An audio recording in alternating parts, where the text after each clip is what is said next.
Friends, this is Aarti. Welcome to my learning channel study class. कैसे हैं friends? उम्मीद अच्छे होंगे, बेहतर होंगे और आपकी स्टडी भी बहुत अच्छे से चल रही होगी। फ्रेंड्स, अपनी भूगोल की सीरीज़ को आज आगे बढ़ाएंगे। आपका साथ हमारे लिए बहुत ही आवश्यक है। आप हमारे साथ बने रहिए, जुड़े रहिए। जहाँ से छोड़े थे क्वेश्चन वहीं से उठाएंगे। कुछ घाटियों पे, कुछ दर्रों पे हम डिस्कस करेंगे। तो आइए दोस्तों, जिन भाइयों बहनों ने हमारे पिछले वीडियो नहीं देखे हैं वो अवश्य देखें। डिस्क्रिप्शन बॉक्स में हमने उसका लिंक दे रखा है, तो वहाँ से आप आसानी से हमारे वीडियो देख सकते हैं। चलिए शुरू करेंगे। पहला क्वेश्चन देखेंगे, कुल्लू घाटी जिन पर्वत श्रेणी के बीच अवस्थित है वे कहाँ पे हैं? तो वो फ्रेंड्स कहाँ है? ये वो हैं धौलाघर और पीर पंजाल के बीच में। कहाँ पे? धौलाघर, जो कि हिमाचल प्रदेश में पड़ता है। धौलाघर और पीर पंजाल श्रेणियों के मध्य में। तो इसका ऑप्शन फर्स्ट राइट हो जाएगा। आगे बढ़ेंगे और नेक्स्ट क्वेश्चन देखेंगे। निम्नलिखित कथनों पर विचार कीजिए। तो निम्नलिखित कथन क्या है? पहला है मौन घाटी, जो कि साइलेंट वैली राष्ट्रीय वन नल्लामलाई श्रेणियों में है। मौन घाटी साइलेंट वैली राष्ट्रीय वन के निकट पत्थर कंडवाड़ू जल विद्युत परियोजना बनाने का प्रस्ताव है। और तीसरा है कुंती नदी मौन घाटी, जो कि साइलेंट वैली के वर्षा प्रचुर वनों के उद्भूत होते हैं। तो इसका ऑप्शन कौन सा सही हो जाएगा? इसका ऑप्शन सी राइट हो जाएगा। 2 और 3 मतलब है कि ऑप्शन इसके ऑप्शन दूसरा भी राइट है और तीसरा भी राइट है। इसको थोड़ा सा समझने की कोशिश करेंगे कि जो शांति घाटी या मौन घाटी, शांति घाटी या मौन घाटी एक ही होती है, जो कि केरल में स्थित है। राष्ट्रीय वन केरल के पलक्कड़ पालघाट जिले में अवस्थित है। ये पश्चिमी घाट की नीलगिरी पहाड़ियों पर अवस्थित है। कहाँ पे? नीलगिरी पहाड़ियों पे अवस्थित है। ठीक है ये। और इसमें ये आपका नल्ला मलाई का कोई ऑप्शन नहीं है। ये श्रेणियाँ इसके अंतर्गत नहीं आती हैं। आगे बढ़ेंगे और नेक्स्ट क्वेश्चन देखेंगे। पालघाट निम्नलिखित में से किन के मध्य अवस्थित है? पालघाट जो है वो निम्नलिखित में से किन के मध्य अवस्थित है? तो इसका ऑप्शन बी राइट हो जाएगा, नीलगिरी और अन्नामलाई की पहाड़ियों के बीच। कहाँ पे? नीलगिरी और अन्नामलाई की पहाड़ियों के बीच में अवस्थित है। पालघाट दर्रा नीलगिरी अन्नामलाई श्रेणियों के मध्य अवस्थित है। केरल में स्थित इस दर्रे से कालीघाट, चित्रकूट, कोयम्बटूर, इंदौर के रेल तथा सड़क मार्ग गुजरते हैं। कौन कौन से? रेल तथा सड़क मार्ग गुजरते हैं। ठीक, आगे बढ़ेंगे और नेक्स्ट क्वेश्चन देखेंगे। नेक्स्ट क्वेश्चन देख लेते हैं। निम्नलिखित युगों में से कौन सा युग्म सम्मिलित नहीं है? तो इसमें देखो, पहला है बोमडिला, जो कि अरुणाचल प्रदेश में है। नाथुला, जो कि सिक्किम में है। भोरघाट, जो हिमाचल प्रदेश में है। या पालघाट केरल में है। तो इसका ऑप्शन सी आपका ऑप्शन राइट हो जाएगा कि भोरघाट हिमाचल प्रदेश। जो भोरघाट जो है वो हिमाचल प्रदेश में ना होके फ्रेंड्स कहाँ पे है? महाराष्ट्र में। कहाँ पे? महाराष्ट्र में। कहाँ पे पड़ता है? महाराष्ट्र में। तो इसका ये बोमडिला जो है वो अरुणाचल में ही है और नाथुला सिक्किम में है, पालघाट केरल में है। लेकिन भोरघाट कहाँ पे है? महाराष्ट्र में है, हिमाचल प्रदेश में नहीं पड़ता है। आगे बढ़ेंगे और नेक्स्ट देखेंगे। निम्नलिखित में से कौन सम्मिलित नहीं है? तो सिपकिला हिमाचल प्रदेश, लिपुलेख उत्तर प्रदेश, नाथुला सिक्किम और जोजिला कश्मीर। तो इसका ऑप्शन बी राइट हो जाएगा। लिपुलेख, जो कि उत्तर प्रदेश में नहीं पड़ता है। ये कहाँ पे पड़ता है लिपुलेख? भारत चीन सीमा पर उत्तराखंड राज्य में पड़ता है। कहाँ पे? उत्तराखंड में। कहाँ पे? उत्तराखंड में पड़ेगा, भारत और चीन सीमा के मतलब बॉर्डर पे। ठीक है, आगे बढ़ेंगे और बाकी का देखिए। सिपकिला जो है वो हिमाचल प्रदेश में पड़ेगा और नाथुला सिक्किम में पड़ेगा, जोजिला कश्मीर में पड़ेगा। आगे बढ़ेंगे, नेक्स्ट क्वेश्चन देखेंगे। नाथुला दर्रा किस राज्य में अवस्थित है? तो नाथुला किस में है? आपका ऑप्शन डी राइट हो जाएगा, सिक्किम में। जो कि हमने अभी अभी देखा था कि नाथुला कहाँ पे पड़ेगा? सिक्किम में पड़ेगा। जिसकी ऊंचाई कितनी है फ्रेंड्स? तो उसके बारे में थोड़ा सा देख लेते हैं कि नाथुला दर्रा हिमालय क्षेत्र में समुद्र तल से 4,508 मीटर की ऊंचाई पर अवस्थित है। और ये भारतीय क्षेत्र में सिक्किम की राजधानी गंगटोक से 52 किलोमीटर पूर्व में स्थित है। 52 किलोमीटर पूर्व में अवस्थित है। ठीक, और ये कहाँ खुलता है जाके? तो ये जो है भारत चीन क्षेत्र में तिब्बती पठार की चुम्बी घाटी में जाके खुलता है। कहाँ पे? चुम्बी घाटी में। ठीक, आई थिंक आप समझ गए होंगे। आगे बढ़ेंगे और नेक्स्ट क्वेश्चन को समझेंगे। वर्ष 2006 के लगभग मध्य में निम्नलिखित हिमालय दर्रों में से कौन सा एक भारत और चीन के बीच व्यापार करने के लिए पुनः खोला गया? तो कौन सा दर्रा था? नाथुला दर्रा। नाथुला दर्रा को पुनः दोबारा से भारत और चीन के मध्य व्यापार के विस्तार के उद्देश्य से 6 जुलाई 2006 में खोला गया था। कब खोला गया था? 2006 में खोला गया था। आगे बढ़ेंगे, नेक्स्ट क्वेश्चन को देखेंगे। निम्नलिखित दर्रों में से कौन उत्तराखंड में अवस्थित है?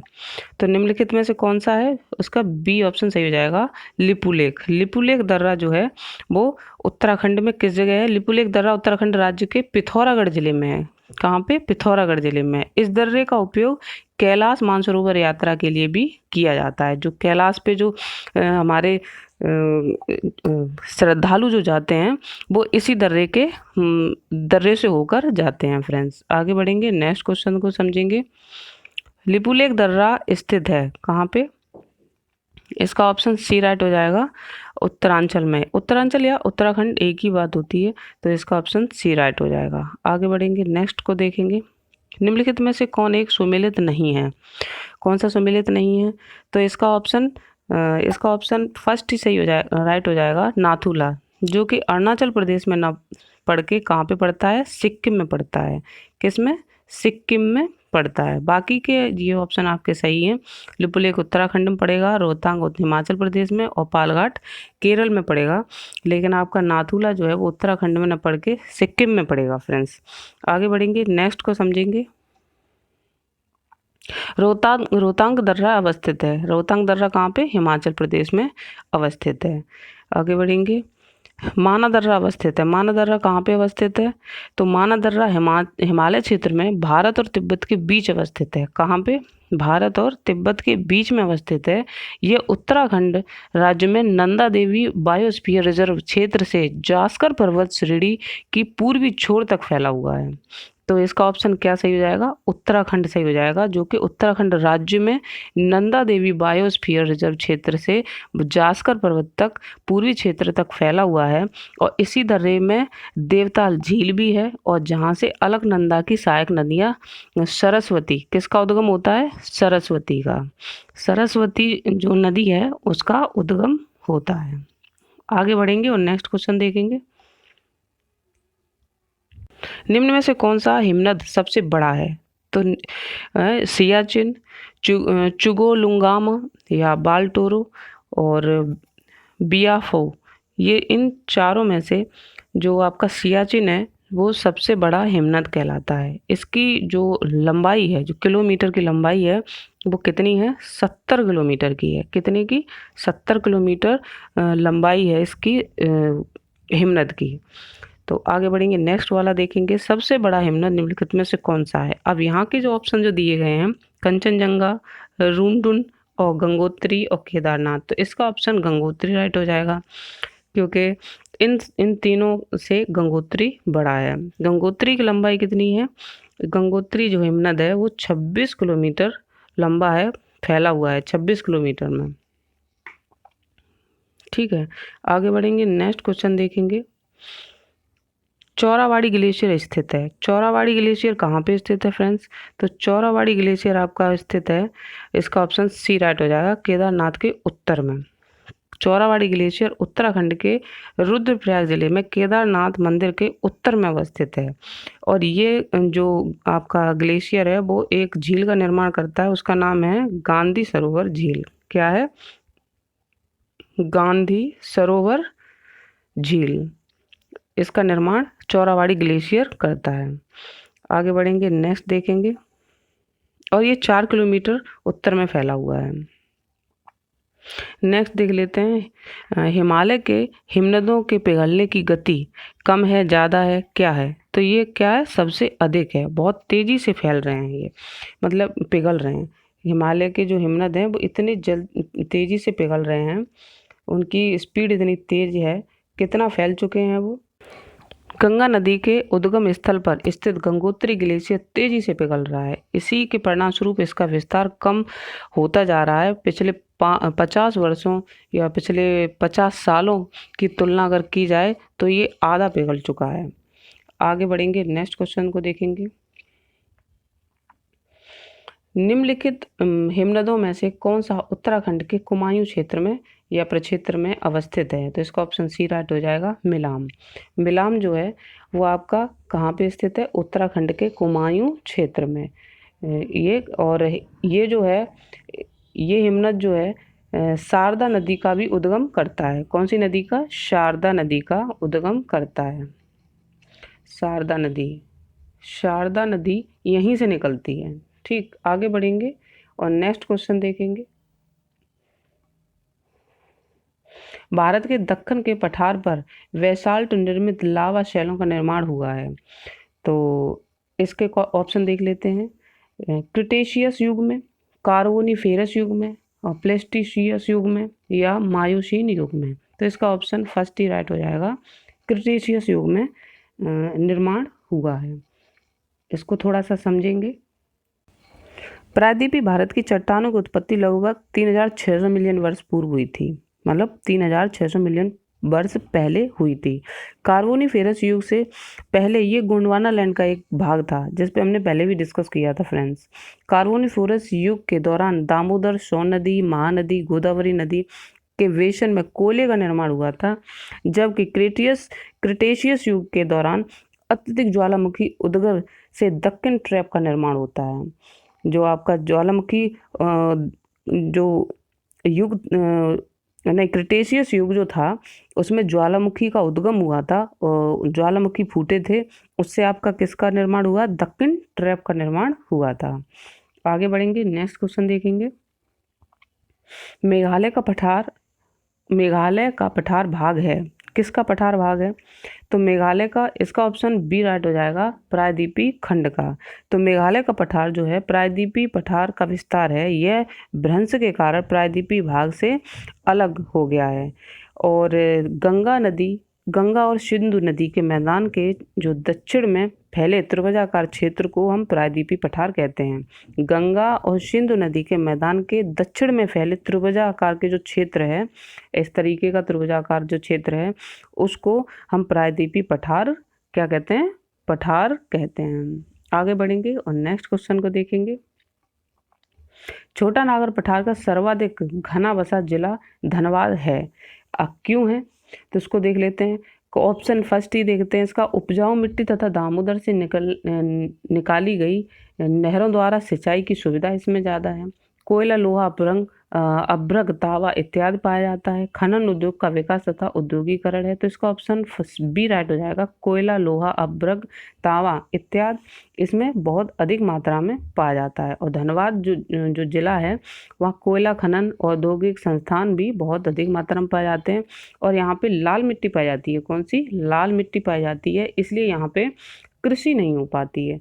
तो कृषि नहीं होगी, यहाँ पे क्या मिलेंगे आपको? कोयला मिलेंगे, और लोहा मिलेगा, अभ्रक मिलेगा, और तांबा मिलेगा। इन चीज़ों का विस्तार बहुत ही अधिक मात्रा में है वहाँ पे, और इन्हीं को निकालने के लिए बहुत सारी जनसंख्या वहाँ पे निवास करती है। आगे बढ़ेंगे और नेक्स्ट क्वेश्चन देख लेते हैं। छोटा नागर पठार एक क्या है? अग्र गंभीर है, एक पदस्थली है, एक गर्द है, एक समप्राय भूमि है। तो इसका ऑप्शन फर्स्ट ही सही हो जाएगा कि ये क्या है? ये अग्र गंभीर है। ठीक है, आगे बढ़ेंगे और नेक्स्ट क्वेश्चन को देखेंगे।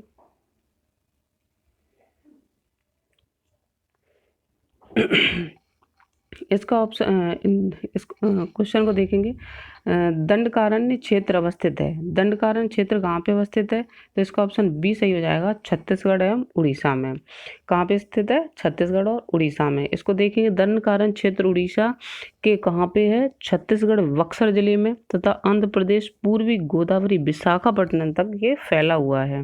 इसका क्षेत्रफल पश्चिम तक फैला हुआ है, करीब 480 किलोमीटर तक, और दक्षिण में फैला हुआ है ये 320 किलोमीटर तक। कितना? 320 दक्षिण में है, और 480 आपका पश्चिम में, पूर्व से पश्चिम की तरफ फैला हुआ है। ठीक है फ्रेंड्स, आगे बढ़ेंगे और नेक्स्ट क्वेश्चन को समझेंगे। अरावली एवं विंध्य श्रृंखलाओं के मध्य कौन सा पठार अवस्थित है? तो इसका कौन सा पठार अवस्थित है फ्रेंड्स? तो इसका पहला ही सही हो जाएगा, मालवा का पठार। मालवा का पठार जो है वो 530 किलोमीटर तक लंबाई तथा 390 किलोमीटर तक चौड़ाई तक फैला हुआ है। कहाँ पे? अरावली और विंध्य श्रृंखलाओं के बीच में। ठीक, कितना कितना? 530 किलोमीटर लंबा और 390 किलोमीटर तक चौड़ा फैला हुआ है। किसमें? अरावली और विंध्य श्रृंखलाओं के बीच में। ठीक है, आगे बढ़ेंगे और next question and last question को समझेंगे। दाकन्यरण्य भारत के किस भाग में अवस्थित है? दाकन्यरण्य भारत के किस भाग में अवस्थित है? तो इसका ऑप्शन सी राइट हो जाएगा, मध्यवर्ती। कहाँ पे? मध्यवर्ती। तो ये था एक छोटा सा वीडियो फ्रेंड्स। अगर पसंद आया हो तो लाइक, सब्सक्राइब, कमेंट, शेयर करना ना भूलें। और उम्मीद है पसंद आया ही होगा फ्रेंड्स आपको। आप मेरे साथ बने रहिए, जुड़े रहिए और हम अपने ज्ञान को एक दूसरे के साथ शेयर करते रहेंगे। ठीक है, आगे बढ़ेंगे और अपने नेक्स्ट वीडियो में कुछ और डिस्कस करेंगे, जैसे कि तटीय भाग, भारत की तट रेखाओं के बारे में डिस्कस करेंगे फ्रेंड्स। तो ठीक है, यहाँ पे अपना वीडियो हम ख़त्म करते हैं। Thank you so much.